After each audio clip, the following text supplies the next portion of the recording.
Hi liebe Moonies und herzlich willkommen zu diesem Video. Ein Kritikpunkt, den ich immer wieder zu Sailor Moon Crystal höre, ist, dass die Charaktere keine Persönlichkeit und Entwicklung haben, gerade im Vergleich zum 90er-Anime. Aber stimmt das wirklich? Schauen wir uns das heute doch mal genauer bei beiden Serien an. Vieles von dem, was ich sagen werde, ist natürlich meine Wahrnehmung und es kann sein, dass ihr das anders seht. Aber gut, fangen wir an. Wie ist es im 90er-Anime? Der hat ja 200 Episoden, von denen ein großer Teil Fillerfolgen sind, die die Handlung nicht wirklich voranbringen.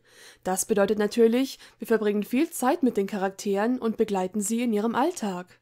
Durch den Fokus auf Comedy lachen wir oft mit ihnen und bauen eine Verbindung auf.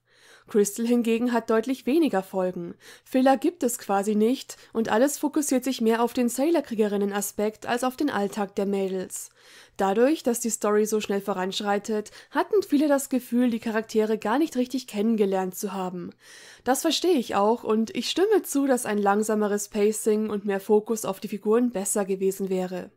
Allerdings möchte ich an dieser Stelle nochmal klarstellen, warum Crystal das so gemacht hat. Der Sinn der Serie ist ja, den originalen Manga ziemlich nah zu verfilmen, anders als es der 90er-Anime gemacht hat. Damals wurden Manga und Anime nämlich relativ parallel zueinander veröffentlicht. Es kam aber jede Woche eine Folge und nur einmal im Monat ein Manga-Kapitel. Das ist auch der Grund für die vielen Filler-Folgen im Anime, die mussten sich halt was ausdenken, um dem Manga Zeit zu geben. Aber ein Argument, das ich viel zu selten höre, das bedeutet ja im Umkehrschluss auch, dass der Manga die Story schnell voranbringen musste, um dem Anime neuen Stoff zu geben. Ich habe ein paar andere Werke von Naoko Takeuchi gelesen und da ist das Pacing deutlich langsamer und es gibt auch viel Fokus auf die Gefühle der Charaktere. Also es ist nicht so, dass sie es nicht könnte. Sie hatte bei Sailor Moon halt einen großen Zeitdruck. Außerdem muss man vielleicht bedenken, wenn man nur ein neues Kapitel pro Monat bekommt, wirkt das Pacing ganz anders, als wenn man es direkt hintereinander liest. Wenn man so lange warten muss, will man ja auch, dass da in der Hauptstory was passiert.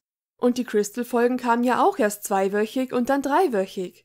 Selbst das fühlt sich anders an, als wenn man es einfach wegbinged. Natürlich ist es okay, wenn ihr das machen wollt, aber vielleicht sollte man im Hinterkopf behalten, dass es ursprünglich nicht dafür ausgelegt war. Klar, man hätte das Pacing beim Reboot ja nicht so übernehmen müssen und zusätzliche Sachen einfügen können, aber das war ja nicht der Punkt von Crystal. Gerade weil im 90er-Anime so viel anders war, wollte man halt einmal die Manga-Story verfilmen, so wie sie ist. Oder zumindest fast so. Okay, aber zurück zum Thema. Es klingt ja bisher ziemlich positiv, was ich zum 90er-Anime gesagt habe, aber es gibt da definitiv nicht nur Vorteile. Leider ist es so, dass die Charaktere inkonsistent sind, also man hat sie sich quasi oft so geschrieben, wie man sie gerade haben wollte. Das liegt wahrscheinlich mitunter daran, dass es verschiedene Episodenschreiber und Regisseure gab und nicht nur eine Autorin wie beim Manga. Ein Beispiel, das mir da sofort einfällt: Als Mamoru in Staffel 2 mit Usagi Schluss macht, tröstet Rei sie total einfühlsam. Aber ein paar Folgen später macht sie sich über die Trennung lustig. Oder Uranus und Neptune helfen den anderen manchmal und manchmal aber auch nicht, ohne Grund.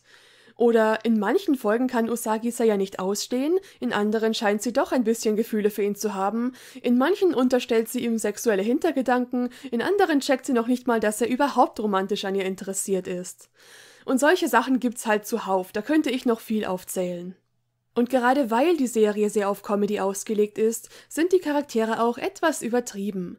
Makoto sagt bei jedem Typen, dass er wie ihr Senpai aussieht, Ami hat in den absurdesten Situationen ein Buch dabei und so weiter. Klar, oft funktioniert das gut, es ist lustig. Manchmal ist es meiner Ansicht nach aber schon ein bisschen zu drüber.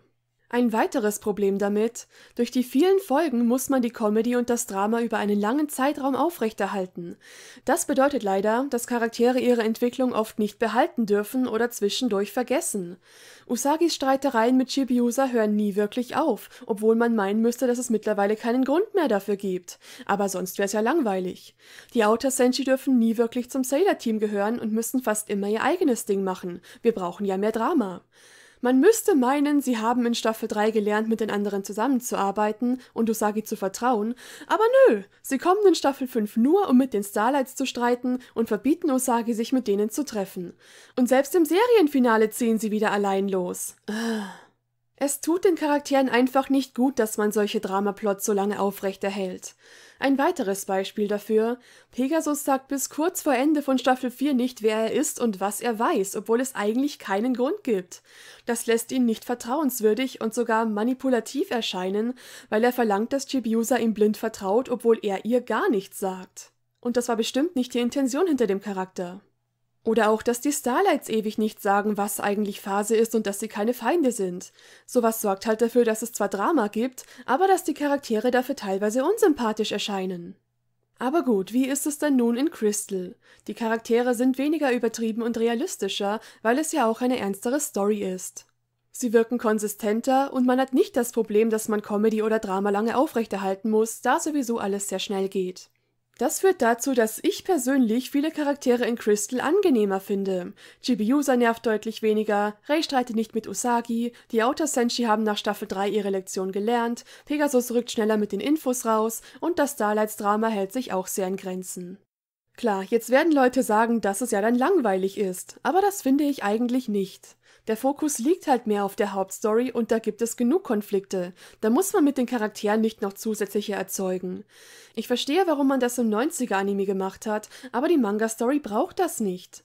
Deshalb habe ich persönlich nicht wirklich ein Problem damit, obwohl ich natürlich an sich gern mehr von den Figuren gesehen hätte. Den Kritikpunkt, dass die Charaktere im Reboot keine Persönlichkeit und Entwicklung haben, finde ich Quatsch. Sie ist da, man muss nur genauer hinschauen. Die Figuren haben immer noch ihre typischen Eigenschaften wie im Anime, nur halt weniger übertrieben. Außer Rei, die ist sehr anders, aber da haben wir's. Ihre Persönlichkeit ist anders. Das heißt nicht, dass sie gar keine mehr hat. Ob einem das jetzt gefällt oder nicht, ist dann die andere Sache. Und auch Entwicklungen sind vorhanden, sie gehen nur schneller. Man merkt, wie Usagi immer erwachsener wird und auch ihre Empathie wächst. Die Inner Senshi werden von ihr aus der Einsamkeit geholt und blühen auf. Aber auch danach gibt es noch Kapitel, die sich auf die einzelnen Mädchen fokussieren. Gerade im Dream Arc bekommt jede nochmal eine Story, in der sie ihre eigenen Zweifel überwinden muss. Die Outer Senshi lernen Usagis Moralvorstellungen zu schätzen und dass Zusammenhalt wichtig ist. Chibiusa und Mamoru zweifeln immer wieder an sich selbst, aber entdecken im Laufe der Serie immer mehr ihre Kräfte und ihr Potenzial. Gerade die beiden finde ich so viel besser geschrieben als im 90er-Anime. Auch die Beziehung mit Mamoru und Usagi ist glaubwürdiger und entwickelt sich natürlicher. In der alten Serie wirkt es ja öfters, als wäre er gar nicht so interessiert an ihr oder als wäre sie ihm peinlich, was auch wieder der Comedy dienen sollte. Ich will damit jetzt aber nicht sagen, dass Crystal alles super macht und der 90er-Anime alles schlecht. Natürlich gibt es im alten Anime auch viele tolle Charaktermomente, aber ich denke, das wisst ihr alle. Es wird halt meiner Erfahrung nach viel mehr auf Crystal rumgehackt, während der 90er-Anime fast schon idealisiert wird von manchen. Deshalb verteidige ich in diesem Video das Reboot mehr. Aber es stimmt natürlich wirklich, dass man im ersten Anime mehr eine Beziehung zu den Charakteren aufbaut, während in Crystal alles fast schon zu schnell geht. Und ich verstehe, dass man vielleicht die lustigen Figuren, die man lieben gelernt hat, vermisst. Aber das würde einfach nicht so gut in die ernstere Atmosphäre von Crystal passen. Und es ist ja auch nicht so, als gäbe es da nie lustige Szenen. Eine Sache, die für mich im 90er-Anime tatsächlich eindeutig besser ist, sind die Bösewichte. Im Manga funktionieren viele von denen ähnlich wie die Monster of the Day im Anime. Die treten zweimal in Aktion und dann sind sie auch schon besiegt. Das lässt natürlich kaum Raum für Persönlichkeit, was schade ist. Im 90er-Anime sieht man die Schurken für deutlich längere Zeiträume und dadurch hat es auch mehr Impact, wenn sie dann sterben oder doch noch die Seiten wechseln. Es fühlt sich wichtiger an. Durch den Comedy-Aspekt dürfen die Bösewichte auch mal lustig sein. Und generell kommt es deutlich öfter vor, dass ein Antagonist von Sailor Moon und Co. überzeugt wird und sich zum Guten ändert. Es ist nicht so, als würde das in Crystal gar nicht vorkommen, aber seltener. Es ist halt einfach eine andere Art, wie uns der Manga und Crystal Bösewichte präsentieren. Sie zeichnen sich mehr durch bestimmte Themen aus. Zum Beispiel repräsentieren die Ayakashi-Schwestern verschiedene Bereiche des Übersinnlichen, die Witches 5 verschiedene Schulfächer, die Anima-Maids verschiedene Tiere und so weiter. Außerdem gibt es oft diese Gegenüberstellung der Inner Senshi mit ihrem persönlichen Gegenspieler bei den Bösen. Ihr kennt das. Cohen und Mars, Berthier und Mercury, Pets und Jupiter, Calaverous und Venus und so ähnlich ist es in fast jedem Manga-Arc. Also, es geht mir um das gesamte Konzept als um Persönlichkeit. Die sollen gar nicht wirklich komplex sein. Das muss an sich auch nicht unbedingt etwas Schlechtes sein, aber ich persönlich finde es halt cooler, wenn die Bösewichte auch persönlichkeitsmäßig unterschiedlich sind und wenn manche von ihnen auch ihre lustigen und sympathischen Momente haben oder sie sogar eine Redemption bekommen. Und das geht vielen so. Davon hätte ich in Crystal gern mehr gesehen.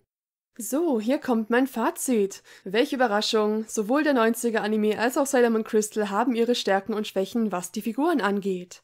Die alte Serie glänzt mit tollen Charaktermomenten und durch den Fokus auf das Alltagsleben der Mädels baut man leichter eine Verbindung zu ihnen auf. Allerdings sorgt die hohe Folgenzahl auch dafür, dass die Charaktere eher inkonsistent sind und Entwicklungen oft nicht permanent behalten werden dürfen, damit es weiterhin dramatisch oder lustig bleibt. Crystal hingegen hat einfach ein stimmiges Gesamtbild und realistischere, weniger übertriebene Charaktere. Man sieht von denen zwar deutlich weniger, aber Persönlichkeit und Entwicklungen sind trotzdem vorhanden. Es ist einfach anders und das soll es auch sein. Auch wenn ich heute viel über einige Figuren gerantet habe, eigentlich mag ich sie ja alle.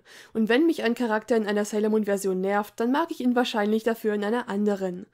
Und ich sag mal so, dadurch, dass es ja den 90er-Anime gibt und ich die Charaktere schon gut kenne, stört es mich gar nicht so sehr, dass Crystal weniger von ihnen zeigt. Es ergänzt sich.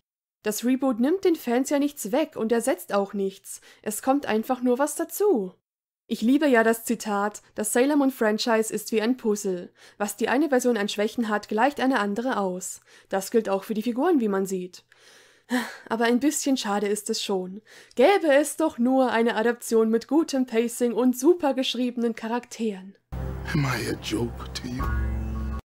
Alles klar, danke fürs Zuschauen. Ich hoffe, es hat euch gefallen. Wenn ja, dürft ihr gerne einen Like dalassen. Schreibt mir auch in die Kommentare, in welcher Version euch die Charaktere besser gefallen. Ciao, bis zum nächsten Mal, eure Sailor Cat.